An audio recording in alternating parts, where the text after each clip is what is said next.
did Well, not. thanks for showing up on time.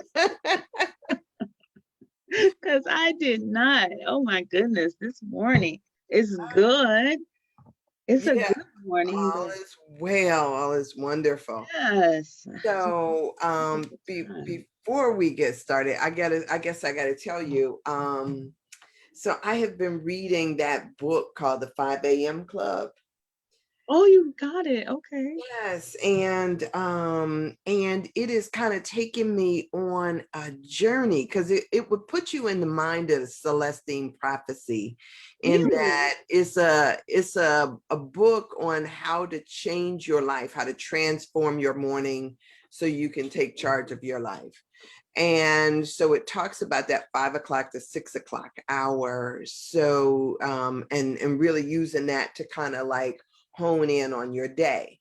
So I find myself this morning I got up at 4:15. And because like you said, it says workout first. Okay. So it says before you do anything else, get up out of the bed and work out. And so this morning I got up and it's a 20-minute workout. So I got up and girl, it was like I could still feel my body was still laying in the bed. And Oh or yeah. my energy was, and Yes. here I am pulling things. And so it was like I couldn't even feel the blood circulating in my body. And here I am down there. Like I said to the thing, I said, Alexa, open Deep House. And I started working and I'm down there dancing. And this is like, because I laid out my clothes. So that was Yes. down there by That's the thing 4. too. Yes, I was down there and started working out. I didn't give myself time to drag or anything. And so then it says 20-minute workout, and then it's 20 minute of reflection and meditation. Okay. And so I got that in, and then after I did all of that, then I was able to do my writing. Did it um feel easier to go into meditation after workout? did it You feel notice? Like, did you notice just like it just well for me it just feels like this natural next progression to sit, especially when I work out in the backyard in the grass.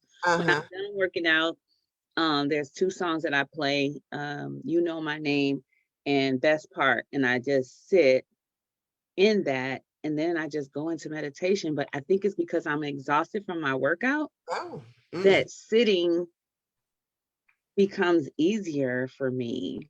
Well, so I did the reflection first, the reflection Okay. pages. So I sat down at my journal, and it basically says to map out your day. So once you do the Okay. reflection, like a dump of your thoughts and stuff, then it said to basically map out your day. So what do you want your day to look like? It's like a Oh, pre-rehearsal of your day, okay. which I wasn't ready for that. Because I'm all over the page on what I need to do next. So I was, I wrote out the things that I'm working on. I need to work on my website. I need to work on my book. I need to, marketing stuff. And so I was like writing down the stuff, but I don't have the steps. Okay. So, but I did that writing piece, and then I went and sat down in meditation. And so my meditation, I was only doing a 15-minute because, trying to fit within that time frame. I was only doing a 15-minute, and I had missed a step. My step is usually when I wake up, I take the dog out. So when I sat down for Okay. meditation, came over there and she nudged me like, hey, did you forget I'm here? So I went and let her out, and just so I've had like this packed morning since 4:15, like one thing after another. So but I am going to be reordering my morning, because I don't know that I need to get up earlier. I don't know that I need to get up at 4:15 instead of the 4:30 time slot I've Mhm. been doing. Mhm. So I think that what I'll do is I'll still get up at the same like 4:30, and work out first before I do the check-in. The check-in gets a little noisy for me though. It is. Well, I'm a lot of times lately, since I've been back home, I've been driving home from the gym. Mm-hmm. So I can turn it off. I Mm-hmm. do turn it off because I come in, I say good morning. If I can't respond half the time, because by the time I got 2 traffic lights and then I'm on the freeway. So to get home, so yeah, and I try to get home before the 5:15 so I can, do what I do. But yeah, some of the conversations can, especially for me, because when I'm done working out, I'm in this place where I usually am like, I can't wait to get home so I can meditate, Right. or I have my I have sounds that I play in the car after I work out. When I used to work out at 5, so between the 6 o'clock to the time I got home, there was like little instrumental and vibrational Mm. sounds that I used to listen to until I got home, and then I come rush down here into my quiet space and then do what I do. So I agree with you. It can be a bit distracting, because the topics are but they're good topics. I learned Yeah. some good stuff today, Yeah. so I have to keep my ear open for what the conversation is going to be. But yeah, I agree. I, Yeah. Yeah. So yeah, I'm just really trying to take charge of your morning. yeah, now that I got this wonderful experience of the morning, I'm really just trying to figure out how I can um capitalize on, Mm-hmm. how do I continue to allow this transformation to occur for me. Yes. And it's so funny because I work out with my cousin in the evening, and as I was talking to her and I kind of put that out there, like maybe you should think about this, joining a 5 a.m. club or doing something different. And she was like, no. And I was thinking to myself, like, I was like that the first time somebody presented the idea to me too. Like, no. So I think, now that I realize how powerful that morning time is, just in ordering the day and seeing what comes out of this, because it was what allowed me to begin this during Lent. I mean, Mm-hmm. just the awareness that I could say yes to something in the 7 a.m. hour is, that's Right. big. That's big. So I'm excited about this, and I will be one of those advocates for a morning practice from now on. It does say that it takes 66 days, and that A book lot of is, days. yeah, 66 Even when you stop and days. start again, it feels like, am I ever gonna get back to the juiciness that it felt like, because Yeah. I went on vacation, and even though I was still working out, I was meeting with you, I was working out after I met with you. And we did our thing. So that was my body was like, and then there were people around me. I've gotten so used to this by myselfness. So after I would work out, then, I got Allie and Michelle right there. And where I would go into my little hermit space after my workouts, that opportunity was kind of missed, Mm-hmm. most times. And so getting back into that routine, it feels like, oh my goodness, like, okay, let me get it. It's just not flowing yet. Yeah. It's a flow. So if it's 60 days to get into a habit, and once you stop it, you feel like you got to start over again. Right, right, It right. feels like that, but So it's normal, I guess. yeah, so I think this is so rich. And so I want to encourage anybody who, if you are in the mindset that you want to change your life, Mm. yeah, consider joining the 5 a.m. club, any 5 a.m. club. Any 5 a.m. The club. 5 Create your a.m. own. club book. Yes, yes, yes, yes, yes. Okay. So, Father, Mother, God, we give thanks in this moment for this time. We give thanks for the thoughts, the words, the energy that is shared in this space, knowing that it is filled with your light, love, and wisdom to the highest. We thank you for this time in this space. And we claim it as good already, knowing it is Right. blessing somebody, Yes. including ourselves right here. Yes. Amen. Oh, Amen. it is. Uh-huh. Oh, Uh-huh. you guys, good morning. Good morning. Morning, world. Look, I gotta Oh. calm myself down. Woo, sigh. I mean, it's already 7:30, and which means that I have literally been up 3 hours 3 already. hours. Day is Yeah. half over.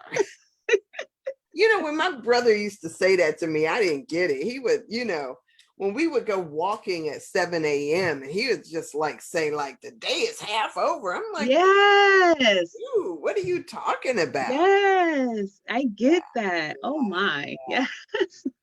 Yes. So I am so happy and excited to be here. Stephanie, are you on some time constraints today or? I am. Yeah, I'm working. So yeah. Okay. Okay. Yeah. Okay. So then we'll just see you go off camera when you've got something that you have got to do, huh? Yes. Okay, cool. Yes. This is when you okay, so there we are. I got that done. All right. So I want to say welcome. I see Faith is here this morning. And so welcome, welcome, welcome to all of you who may be tuning in for the first time. And I am grateful and excited about today.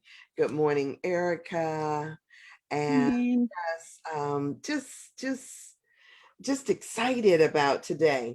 We are working on Anatomy of the Spirit by Carolyn Miss. And I keep saying to people that we are meandering our way through this. Yes, we are, Uh, literally. yes, because and I know, Stephanie, you probably got a certain pace in your mind. Actually, I don't. Okay.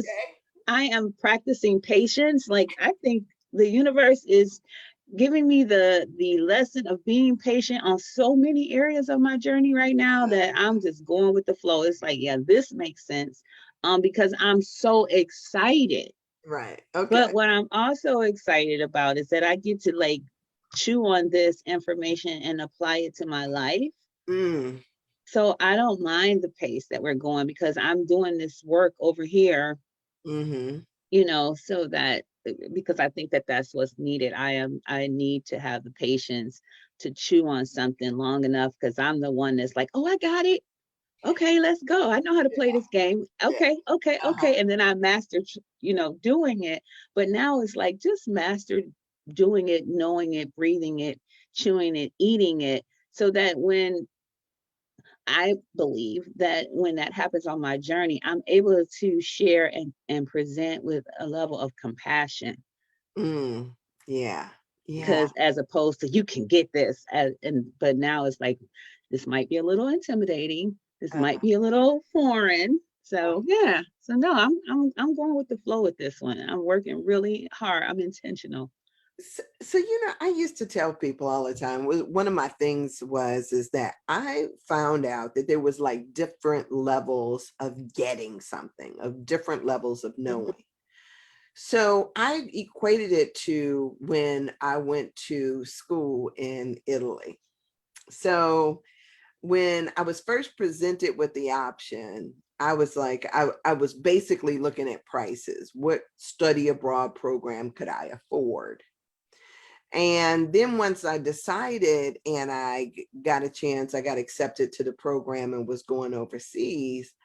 I looked and I wanted to find out as much about Italy as I could. So, what do you look for? You look for the weather. And this was before the internet. So, Mm. it's like in 1990. So I was looking at the weather. I tried to gather some information about the cities and about the people. And so I studied everything that I could. And so in my studying, I thought, okay, so first off, I started out with an awareness. Okay, there's a place called Italy, and I know some people that have Right. been from there. Okay. Then once you take a deeper dive, you have a different kind of level of knowing, because now all of a sudden you know all the facts and information about a place. But the experiential knowledge that you get when you actually go there, Mm-hmm. and that even is different from once you stay there. So it's one level of information you would get about a place as a tourist, is something else you get when you set up camp and actually live there for a while. Okay. And so all of these are different levels of information and knowing. And so the same thing is true with the spiritual walk that we do. When I hear people who will put down a thought system like, oh Instantly. yeah, yeah, like, oh yeah, I know, I new thought, or they'll say something about something else, and I will know automatically by how they relate to it, whether it's something that they've actually tried, or they're just saying it like, like, oh, that 5 a.m. stuff is, Mm-hmm. you know, Mm-hmm. when you haven't actually tried it and had a deeper experience with it, you kind of dismiss it summarily, like, ah, Mm-hmm. that's nothing. But once you actually allow yourself to do what you said you're doing, just giving up the resistance and just kind of getting in there, living in that space for a minute, you develop a different respect for things. And so that's the same thing with this anatomy of spirit or any other teaching that you may take on. It is, A Course in Miracles. It's allowing yourself to do the workbook, to do the lessons, to stay in there for a period of time where you can see it and allow it to, because a lot of times we stay in our resistance stage, oh, Yes. you know, but when you allow something to work on you, you get a different feel for it, and it can transform your life. I mean, I've stayed in the 5 a.m. club long enough, and my intent was, I just want to write a book. I just Right. want to, that was my whole intent. I wasn't thinking about it changing me. I wasn't thinking about it changing my life, or But how um many times does that happen for us? yeah, how many times do we allow it? Yeah. And Yeah. we have a tendency to fight this stuff, Oh yeah. right? We fight it. Um, I apologize. changing. I was looking for something on my other screen, and I'm Yeah, multitasking and I'm mastering that too because I got I got three screens in front of me, so I totally get it. but but it is, we resist stuff. I mean, I think we talked about that. Like, uh, during the whole Lent yeah, yeah, process. Yeah. just how we resist, and this idea that our life is perfect as it is, and because we deem it as perfect as it is, we don't allow things to change us. And so yeah, it's interesting. Yeah. Okay, so Everett asked, how do I make a 5 a.m. club work for me when the backside of my day ends at 2 a.m.? Oh. But Well, you choose your 5 o'clock because it's figurative. Time is figurative anyway. So can you choose do you think there's something to do with the sunrise and sun up and so I think that it has something to do with that transition of night into night and day, today? Yeah, I thought um, about that as I was as, saying it. as well as Yeah. the solitude and quiet. Like it's relatively, it's almost as if when people are up, there is a different vibrational energy in the Well, air. yeah, there's a lot of them. Mhm. And so that 5 a.m. hour is so rich for me because the only thing that I'm hearing is these birds that are having this, like, they are out. Concert. And yes, they are just amazing. And there is this welcoming of the sun. Now, the question would be, is that 2 a.m. just because you are playing video games, which since it's Everett asking, I know that's not the case. But sometimes I thought it people had to do with work just, or something. Everett is retired, girls. Oh. So, Well, he could join the 5 a.m. club. yeah, Big Money probably just doing a second dip or a hustle or something like that. But yeah, who knows what Right. that may be. 2 a.m. may be, who knows? Who So knows? maybe the response is the first experience or question to self is this resistance? Is that question a question of resistance? Mm, yes, it could be. Right. Could be. Because 'Cause resistance is slick. right. Right. Thank you. It truly is. Resistance is slick. Yes. Yeah, it's And there. yeah. And when you said that, they say that most stuff is reducible down to fear. And so Oh, sometimes yeah. it is just us being afraid of making new choices and what that could mean. Yeah. Because sometimes, like, I've talked about not taking jobs because I didn't think I could fit in the time schedule that they were giving me. So yeah, some of this is about our own dealing with our own stuff. It's always our own stuff. Always. It's Um, always our stuff. yeah. Hmm. And so it's there is no, it's not required to make a choice for 5 a.m. I'm just saying, hey, try it, give it, Yeah. give it some time. And that's all I was trying to do because I So wanted to good. write the book. Hmm. I want to publish. I will publish a Right. book this year, right? Right. I will publish a book this year. And so so that was what prompted this. It's like, just get off of my resistance and Yeah. all the excuses that I have and all of the obstacles and distractions that come my way. Let me get off of that and actually work towards what it is that I desire. So now, then when Lent came around, I was able to say yes to the 7 a.m. to this here, to doing the 40-day. And I am so thankful that Stephanie has come along with me for the ride. And so being able to be here and to acknowledge the richness of this, Yeah. right? Um in the midst of it. So not wanting to take a break, we just rolled right into this Anatomy of the Spirit, because it is a book that, I talk about all the time, the books that have transformed me. Accidentally, because I didn't go into it picking up a book thinking to myself, oh, this is going to change me, right? But I think that's one of the beauties about reading.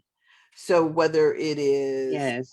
A Return to Love, or A Course in Miracles, or Anatomy of the Spirit, or any number of books that we can read, is allowing yourself to come to the material and then really asking ourselves the deep questions. And so Anatomy of the Spirit is about, it's not just about healing, because sometimes we'll say to ourselves, oh, but I'm not sick, right? Mm. But it's also about coming to the awareness that everything in life has energy. Everything is vibrating. Everything. Everything.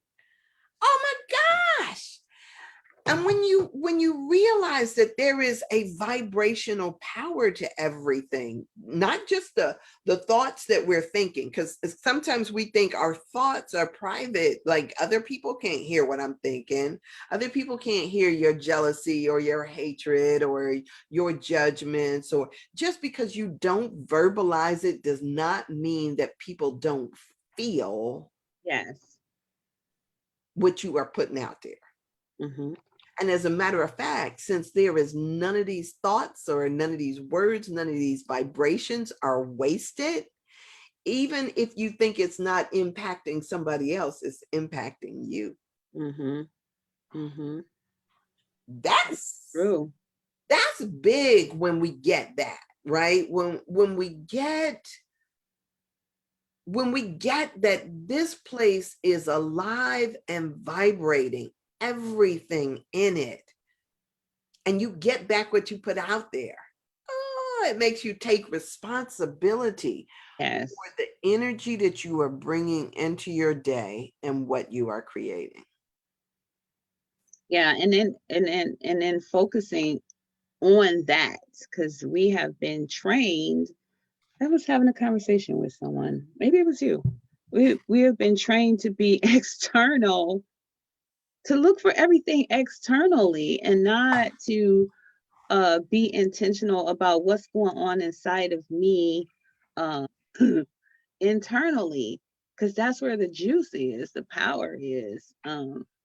So I think that it's important for us to be mindful and be aware that we are an energy body, a light body, like literally.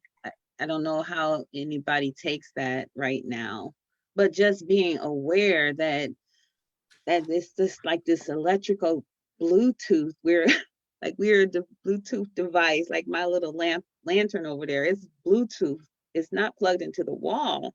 And so when I push the button, it lights up or it goes down.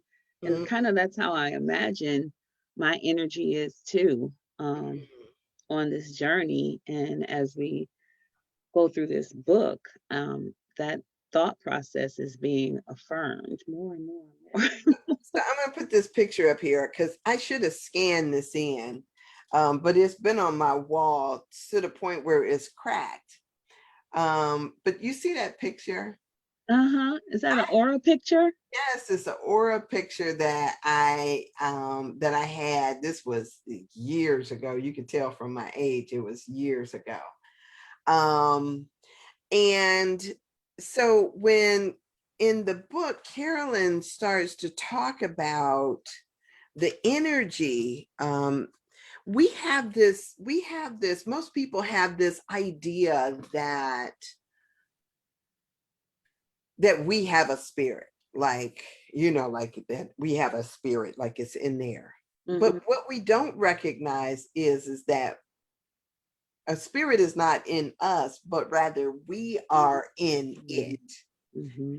And so I love to quote that out of the Bible, because most people, kind of make it sound like this is hokey new stuff. But in the Bible, in Acts, it says that it is in God that we live, move, and have our being. And so we have this up, we make the idea, or kind of think that somehow it's in us rather than we walk around in it. So the very space that we are in, the very light, all of this is Yes. God, just Yes. God. Oh, where were you yesterday in my ear? It's so true. Wow. Yeah. That's so true. And at the end of the day, that's it. At the Yes. beginning of the day, that's it too. But Yes. Yes. that's And it. just waking up in that, waking up godly is a powerful way to wake up. So so yesterday we talked a lot about intuition Mm-hmm. and how intuition speaks to us. And so when we talk about Carolyn Myss, she uses a lot the verbiage of saying symbolic sight, Mm. right? Which to me is being able to interpret the intuitive hits, Mm-hmm. is giving a symbolic language to the intuitive hits. So if I have a dream, and in my dream, I had this dream, I was really, I thought it was traumatic because I was out someplace, and here in this country, not too many of us walk around barefoot outside of our Right. homes, right? Because there's a lot of places that have policies: no shoes, no shirt, no service. Now it's no shoes, no shirt, no mask, no service. As a matter of fact, no entry. Um, but so in my dream, I had on no shoes. I didn't have my shoes. And so I was, for me, that was like, oh my gosh, I'm looking around at everybody else, and everybody else has on shoes. And I was at a nice restaurant and I was shoeless. And so it was traumatic for me. Not only was I trying to hide my feet, but now I'm trying to figure out, where can I get some shoes? It's like I felt like I was playing musical chairs. Can I take somebody else's shoes? How do I get some shoes on my feet? Mm. So the dream was really traumatic because I was, because of this. And I remember when I woke up, it was something that was still with me. But then I had to ask myself, what does it mean to be barefoot? What Mm. does that mean?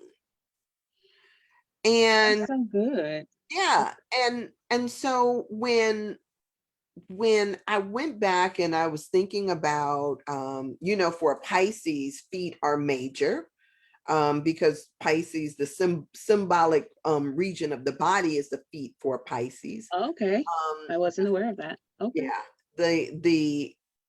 and to take off your shoes because Yeah. you're on holy ground is because feet also represent the understanding. And so I kept trying to put it in context of, what's the symbol here, and I pull out dream books and try to get other people's estimation of it, but also bringing in past things that have happened to me as it relates to no shoes on. Because a lot of times the way that spirit, or the way that our spirit guides, or whatever you want to call it, the way we're communicated with is based on the symbols that have reference for us at times Oh too. well. Okay. Yeah, so not just, so there is on one level these archetypal symbols that kind of transcend people and place, but there is another thing about, what is this meant for you? So sometimes when you catch a whiff or a scent of something, what does that remind you of? At what point was the last time you engaged with this smell? Sometimes it's the last time, like somebody will pop in my mind. And if I think about that person, I'll think, what was going on in my life the last time this person came up for me? So Mm-hmm. it's all about sometimes drawing the lines and the connections to sort of glean, because there is, and she says it in this book, but there are literally no wrong impressions, but there is also wrong interpretation of the impressions that we get. So sometimes you gotta wrestle with it to see what the message is in that particular thing for you, right? Um, and so that like goes across the board with so much stuff, right? And I don't mean to you were connecting yourself to grounding energy of the earth. So, and why do we do that? We do that for understanding, right? It is, we get a lot of stuff that come in through our feet. So it is, so it, yeah, and one of the reasons why I love having a dog Mm. is because they say that animals ground us. They are connected to the earth in ways that humans don't quite get or understand. So pets are an amazing thing. Sometimes I used to have a German Shepherd named Love Hani, those. and when he would see me upset, he would just come up to me with his ears down, as if to say, all you got to do is touch Yeah. me. Just put your hands Yeah. on me. Yeah. Whatever it is, I'm going to take that and I'm going to transform it. Fish are like that too. They can literally, you can go and you can sit and you can stare. People will say, oh, fish calm you. What they do is they draw negative energy from you. And so yes, so it is those things that just kind of like, give me that, I can take it, and I That's so trans. good. Yes, it is amazing. It's That's amazing good. how healing animals are.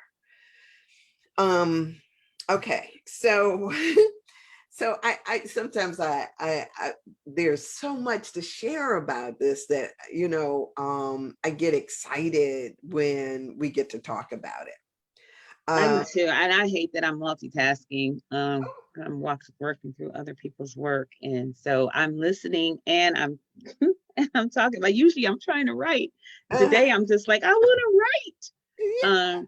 oh, But no this is worries though. this is speaking, this is really speaking to me in my being patient Hmm. and letting this stuff like move around on the inside of me. So this is really good. And I'm like sitting here wishing I could engage more. But so please forgive me. But No, because you know what? It's always right on time. it is Always right on time. Because I came in here and with this thing of wanting to share. I keep oh good. Thank you, you. universe.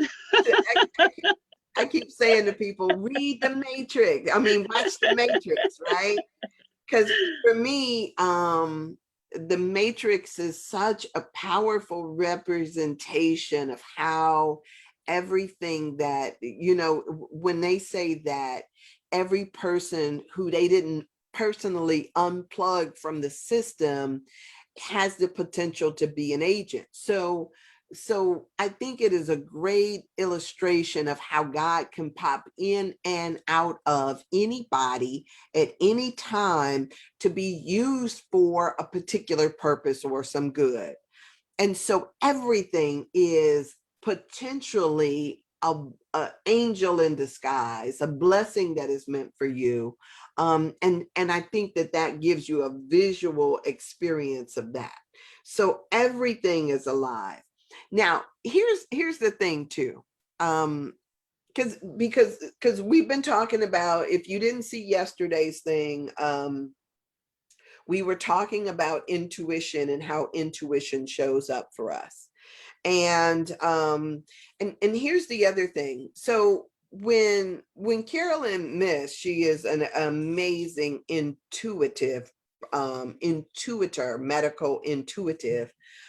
When she looks, or even she talks about how she has the ability now to, when you give a person's name and their age and permission for her to tap into it, she gives this illustration of how she can immediately get impressions of a person and then give back those impressions.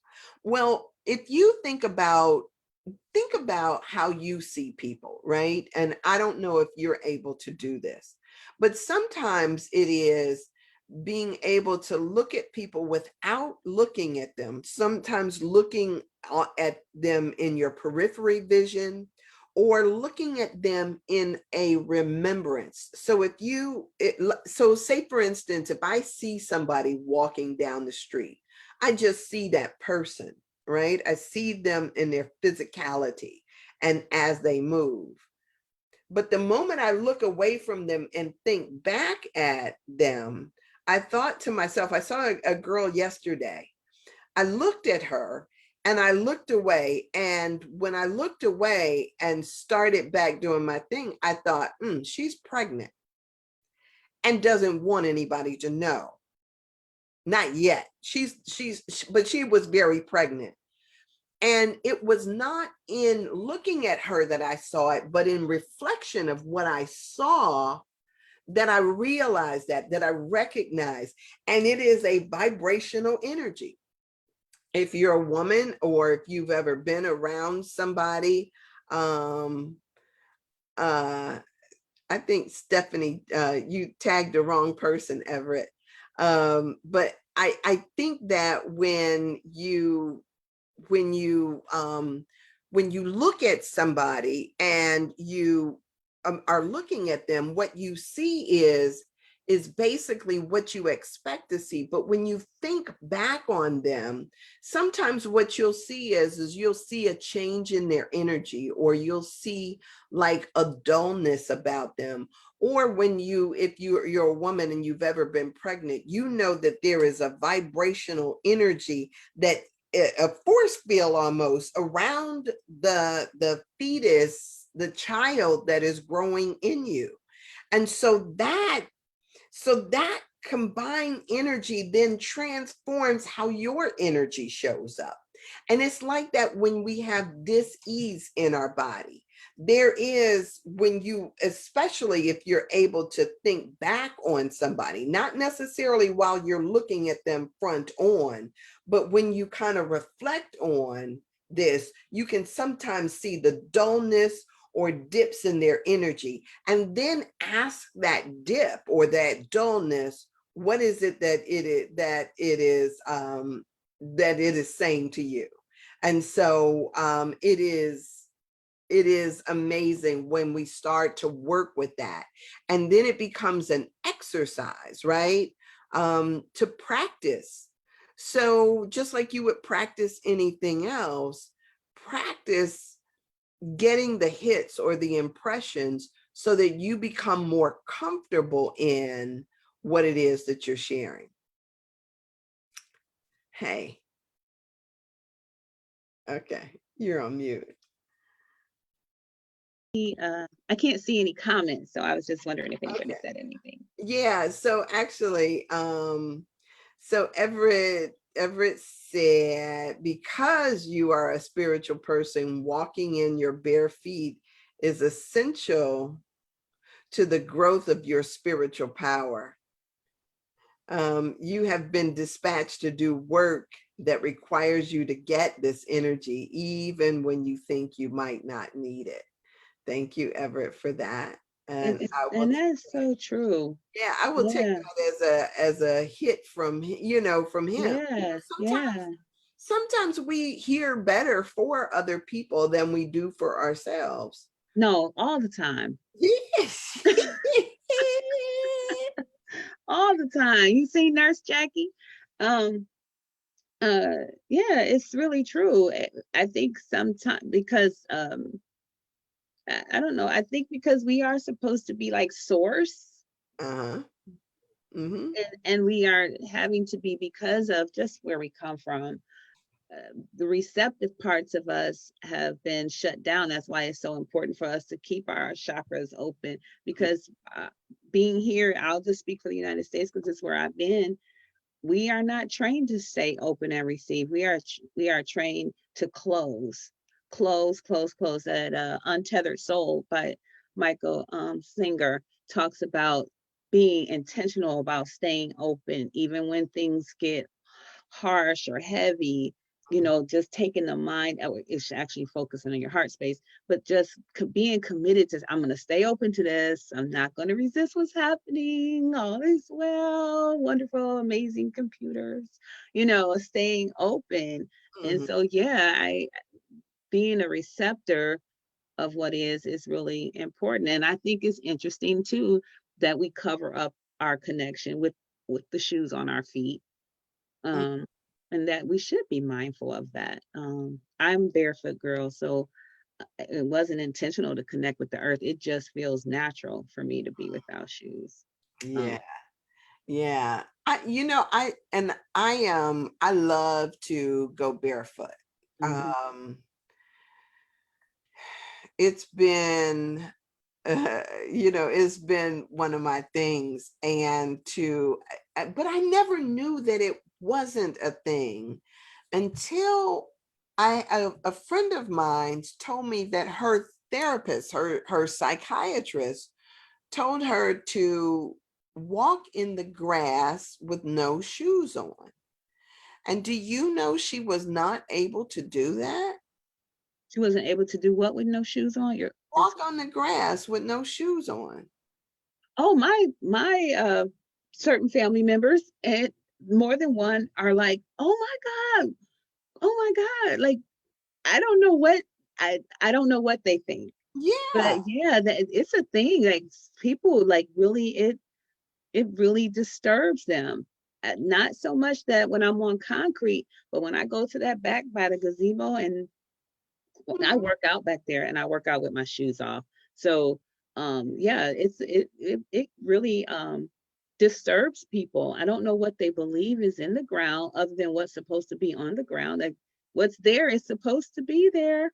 And it feeds us. I mean, this is without this earth, without this, what would we be? Hmm. I mean, it's that to me is really, but her resistance was, it seemed like a visceral fear that Uh-huh. she has of taking her shoes off outside.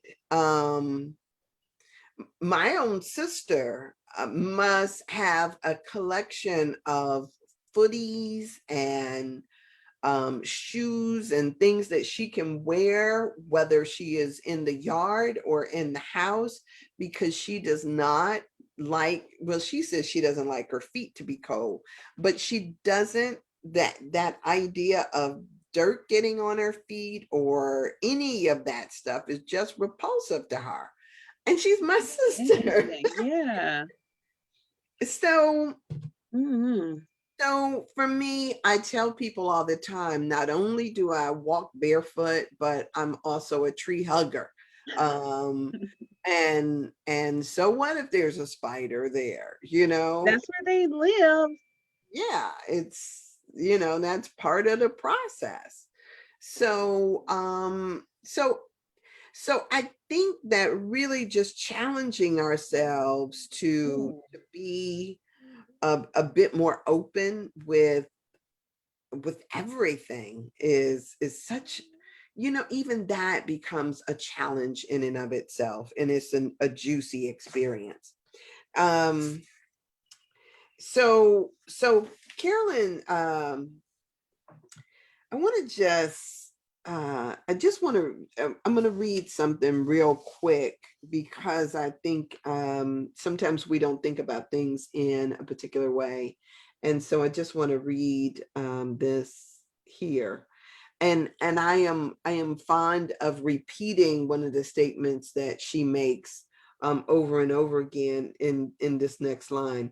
In this way, your bit. Oh, wait a minute. So I guess I can't start there. Your biography, that is, the experiences that make up your life, become your biology. Yes, I love it. So experiences that carry an emotional charge in our energy system include past and present relationships. Mhm. That's why it's so important to be mindful about the relationships that you get in. And remember, I talk about this thing, you guys, if you haven't been watching this the whole 45 days that we've been doing this, but we have talked about the impact of our relationships, and yeah, all of that stuff. We've talked about that, both personal and professional, because we talked about it in soul groups and in reference to PK consciousness. Mhm. So we talked about it then.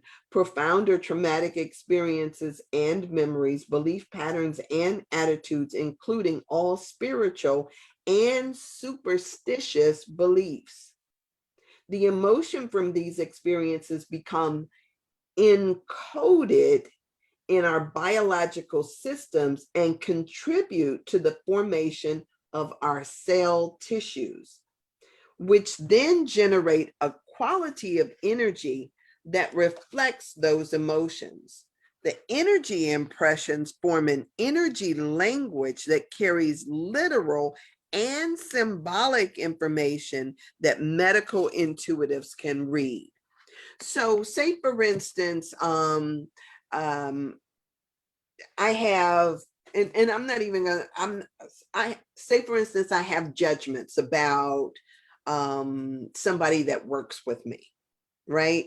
It's almost like me, I'm use a sticky note. It's almost like me, every time I judge that person, I'm putting a sticky, and then another one, and then another one. And those things become mine to carry, not the person who I'm judging, Yes. not the person who I am thinking about how wrong they are or thinking about what's wrong. These become mine. Yes. It is so true. Yes. And sometimes just depending, we haven't even gotten down to the regions of our bodies where these things attach themselves. We talked about, because she mentioned early on about blood stuff that happens with your blood, or heart conditions, or she's talked about lower back things already right in the introduction, but we haven't really gotten into that. Right. But we also know that when you are inflexible, meaning that you just inflexible, don't bend, don't this guy, a Native American, told me, he said to me, he was like, when he says, even a mighty oak bends when the wind blows, you Mm. know. And some trees will bend all the way down and come back up, and yet you act as though you can't change your mind about anything. Anything. You will be unmoved. And so when it shows up as knee pain, or it shows up as pain in your body because you're being inflexible, you don't want to relate your stubbornness to the experience that you're Oh, having. you better. Because I'm telling you, when my knee bothers me, one or two things are happening. I have drank too much wine or alcohol because it's inflammation. And when I know for sure that I have monitored myself, and I still have my little knee issue, I know that knee means knee pain in my story is holding on, Yeah. because I struggle with letting go, and not knowing all the answers. And it's crazy because the intention of me jumping out of the plane was so that I could master releasing, just releasing my life to all that is. And I said that the whole drop down, the whole time the plane was going up, releasing and letting go. And then when I learned that my knee issue that just came up recently in the last 4 years or whatever is from a stubbornness Mm, to hold on to something. And so I have been doing these little exercises to find out little areas of my life where I was just like so sure I was right. And mm, it doesn't mean that I was wrong, but it doesn't mean that whatever position that I held for that needed to be steadfast and unmovable. yeah, You yeah, know. And so I can't speak for other people, but I'm just saying I'm always checking myself from, blood pressure, whatever, finding out what is it that I'm not able to release. That's why I'm doing this work on patience and being able to just, my idea, if I don't release my idea about a thing, I'll never see the ultimate yummy juiciness of what's to come if yeah, I stay stuck and held tight in yeah, that place. yeah, So I mean, I have found a lot of the you can heal your life work to be true, that the body keeps the score. I have a client reading that book right now, because it's true. right, It right. is true. Yeah, that is The Body Keeps the Scores by Dispenza, right? Joe Dispenza. No, it's by I read I that can't one. remember. It's the blue book with the lady dancing on it. Like she's got like it's like a purplish blue book. Okay, I don't know. Okay, so Yeah. I But that's not yeah, Dispenza, Joe Dispenza. I can't remember the author. Okay. And I No, don't have it okay. right here either. No worries. I know that because I do have the book and yeah, I have that somewhere. I don't know where.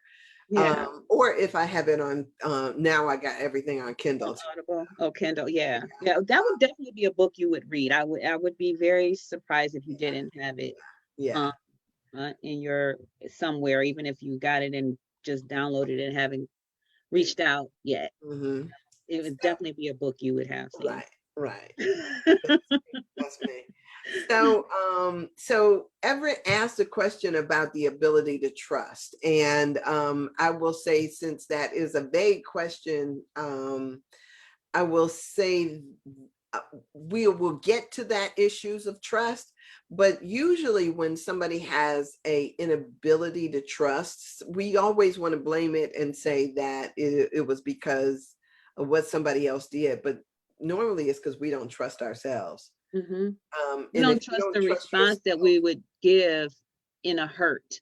I don't know what I would do if I was hurt. Like, if you don't trust your response, you haven't practiced enough with being okay with things happening.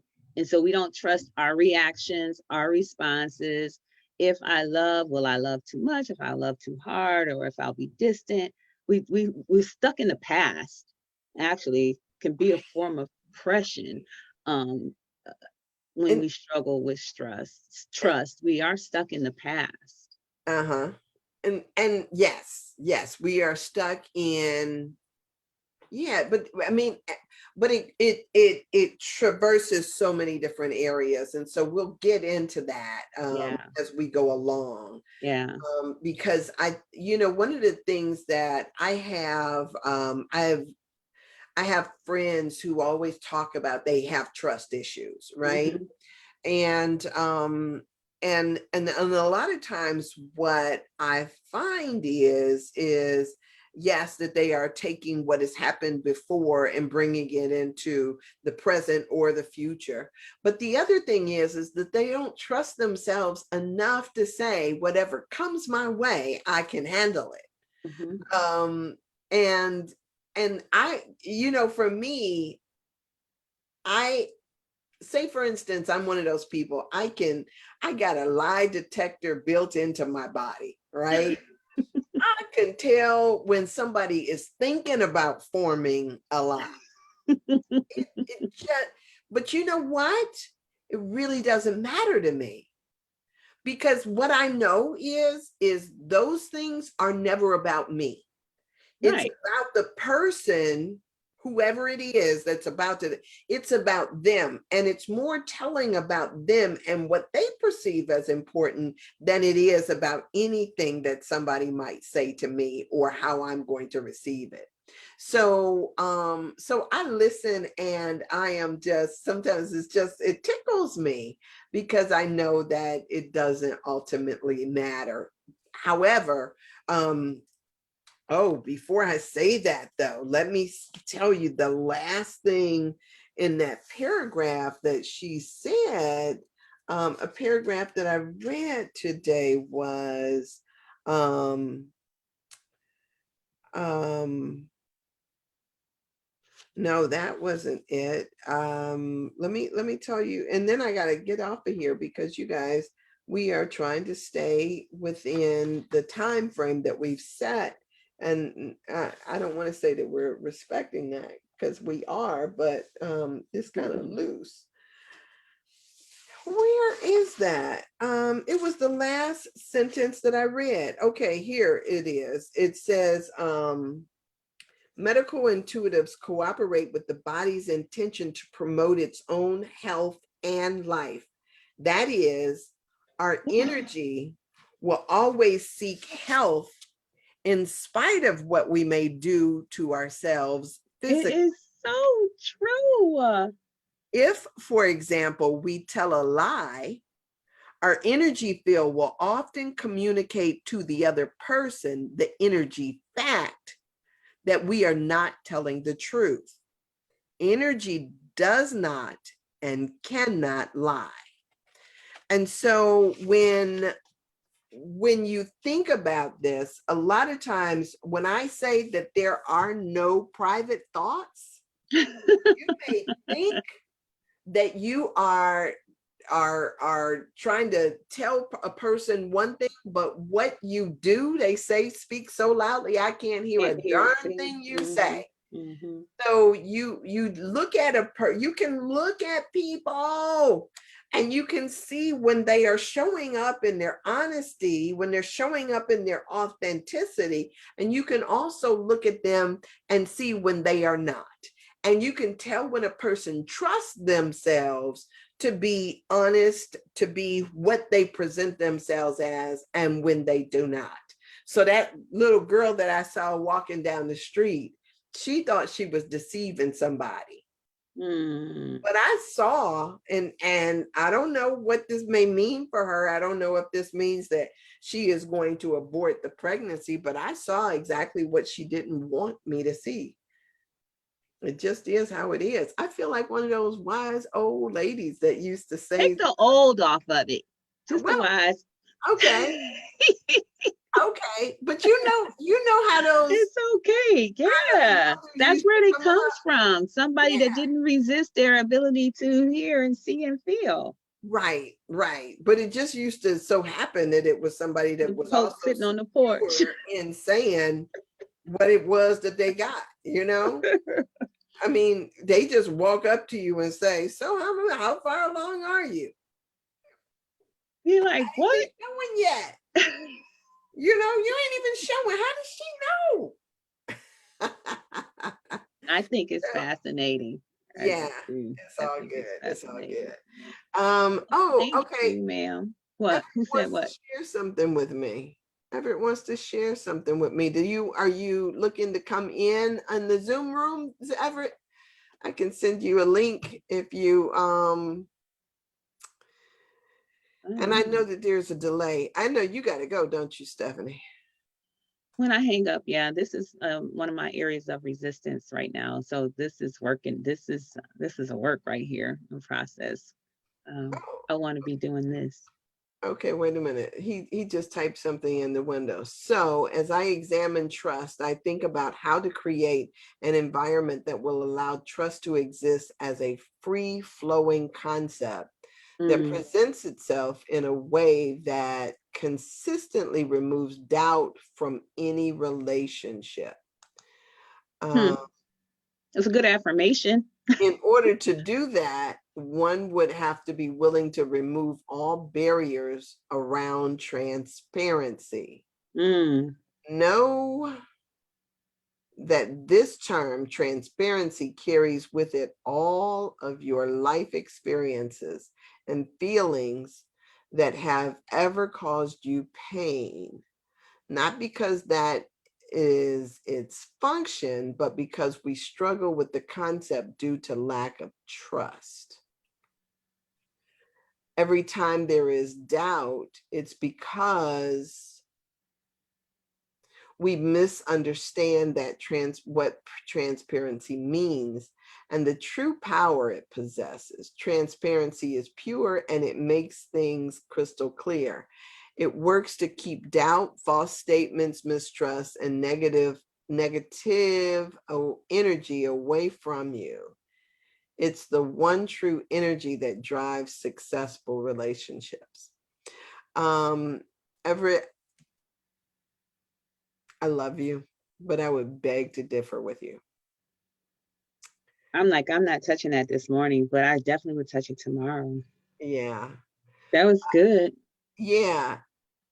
Because if, say for instance, yeah, and I don't necessarily want to go down that rabbit hole at the moment, but when people are distrustful, it has absolutely nothing to do with what another person is doing. It has everything to do with stuff that they are themselves dealing with. And I recognize that about myself because I have had,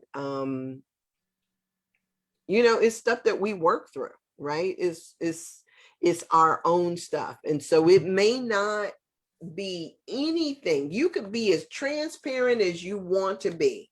You can tell everybody your Yes. goings and your thoughts. And as a matter of fact, one of the things I have too is within me that you are entitled to have a private, existence, right? Right. Even Right. if it's not necessarily private, but you are entitled to your own thoughts. Nobody has the right to that sacred space that is just you and your thoughts. And so I mean, this is so convoluted. We could sit and talk about it all day, but a person's distrust is not based on what you do, but it's based on rather what they are and what they've experienced. Until they've healed that space within them, so meaning doing the forgiveness work and then really looking at, sometimes it's based on the choices that we've been through, things that we've had, occurrences in our lives. Until those things are dealt with, we still get stuck in that space of distrust. And so, I mean, there is a whole lot to that, but as we go through this anatomy of the spirit, it speaks to that too. A lot. Yes, In lots of areas. Like, yes, that's why I'm just sitting here like, oh, just be yes, yes, patient. Oh yes. my gosh. Yes, it is. It is. And it's good. It's really good because it makes you question. It makes you question what it is that not only the stuff that you have experienced, but even the stuff that you do. Yes. And I'll say this, and I'm going to get off of here before I lose my job. I really would like to resign and not get fired. Um, so that as we do this journey, even the Lent journey too, you start to begin to have an appreciation for all the players that show up, because they show up to just illuminate things like trust, things like anywhere we feel a sense of lack, to dispel the myths and the illusion that it is not. So yeah, like just stay connected to the journey, Yeah. and begin to just understand that everybody that shows up on our journey is here to illuminate our goodness, Mm-hmm. areas where we thought may not have been good, or that we can't, I'll use, well, since we're talking about trust, like that you'll begin to learn and know for sure. Rhema is my favorite word. Know it with deep within, that that was an illusion. Mm-hmm. It was a construct. It's brick by brick. We build those with experiences, with stories that we tell ourselves, and we construct these walls around ourselves, or the walls that we see in other people. They've been constructed based on an illusion, the matrix. So yeah, like, just stay with the process and be grateful for the people and circumstances that show up on your journey. That is just, I Yeah. had to hand out a part of what I've learned just in the little bit that I've read, and then the journey that I've been on, Course in Miracles or whatever. That, yeah, these people that we think are like, oh, are the blessings in our lives, are the biggest, beautiful presents that the universe can bring to us. So Mm-hmm. that's all I have to give to this. Yeah. So, okay. So we got to get off of here because we are way over our time. Yes, yes. And we will be here tomorrow, Morning Thank you. Glory. I Yes. appreciate you, Stephanie. I You too, appreciate Sandra, and everybody everybody that who showed up has today. shown up. I see a Yes. bad face up here. I wonder who's angry. Not that Oh, Faith Cook she got an angry face up there, but Maybe it's like, huh? that's not like Faith. Anyway, yeah, so I appreciate you guys and for you showing up, and we will be here again tomorrow, same time, same space. And if you are in Cleveland or not, if you want to read along as we go through Anatomy of the Spirit, Yes. please let me know, because I think I have extra copies of this book somewhere. And yes, yes, yes. If you are interested in that. All right. Blessings to All you. right. Have an Have an amazing day, everyone. amazing day. All Yeah. right. Thank Bye-bye. you. Bye-bye.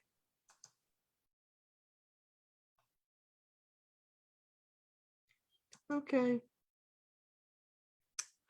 Look, the light of God surrounds you. The love of God enfolds you. The power of God protects you. The presence of God watches over you. Wherever you are, wherever I am, I know that God is, and all is well. Blessings.